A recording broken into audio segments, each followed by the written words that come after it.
સપ્તાહની શરૂઆત આજે થવા જઈ રહી છે. પાર્થિવ, બધા મજબૂત સંકેતો છે. ગ્લોબલ સેટઅપ પોઝિટિવ છે, એની સાથે એફઆઈએસ ડીઆઈએસ બંનેના ફિગર્સ પોઝિટિવ છે અને એ બધાથી પણ વધારે જે રીતે છેલ્લા ઘણા સમયથી આપણે જોઈ રહ્યા છીએ વૈશ્વિક બજારોથી થોડા ડિકપલ્ડ ભારતીય બજાર અને પરિણામોનું જે સ્થાનિક સંકેતો છે એનું વધારે એક રિએક્શન જોઈ રહ્યા છીએ. અર્નિંગ્સના ફ્રન્ટ પર જોઈએ તો રિલાયન્સ દિગ્ગજ કંપનીઓના પરિણામનું આજે એક રિએક્શન બજાર આપણને બતાવી શકે છે, પરંતુ શુક્રવારે જે ઘટાડા સાથે ક્લોઝિંગ જોયું છે, બેંક્સ થોડા પ્રેશરમાં આપણને ઘણા સેશન્સથી જોઈ રહ્યા છે.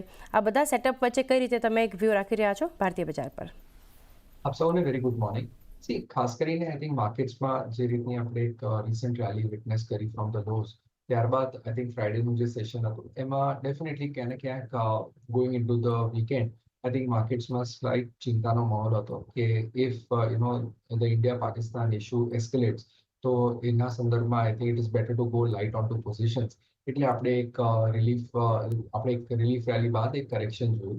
અમારું એવું માનવું છે કે markets will stay on the sideline. કોઈ મેજર મુવમેન્ટ આઈ થિંક આ વીકમાં આપણને કદાચ જોવા ના મળે. ઓનલી રીઝન બીંગ કે I think probably everyone is on the edge in terms of what happens. And obviously, I think we know for the fact that historically, I think wars are not good. But I think definitely એના લીધે કોઈ બી માર્કેટ્સમાં major correction આવે છે તો there is a lot of smart money lying on the sidelines કે જે ચોક્કસપણે માર્કેટ્સમાં buying કરશે. રિઝલ્ટ સિઝન અત્યાર સુધી જોવા જઈએ જેટલી બી કંપનીઝ આવ્યા છે, we won't call it as the strongest.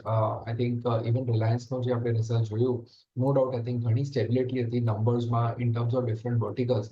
કારણ કે જાણીએ છીએ કે O2C બિઝનેસમાં ઘણા ટાઈમથી internationally there is a lot of weakness.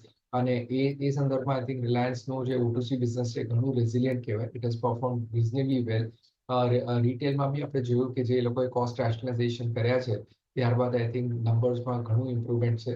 આગળ જતા we are expecting better numbers going ahead with better footfalls. અને ઇવન આપણે જે જીઓના નંબર્સ જોયા એમાં ઓલમોસ્ટ યર ઓન યર 26% વૃદ્ધિ હતી because of the better ARPU numbers that we realise. એટલે 206.25 નો જે આરપો આવ્યો that is definitely better than the estimates. Overall ઓવરઓલ ત્યાં નંબર્સ ડેફિનેટલી રિઝનેબલી સારા છે અને valuation wise Reliance is very very compelling. એટલે આઈ થિંક ચોક્કસપણે લોંગ ટર્મ ઇન્વેસ્ટર્સ માટે it's a very good entry.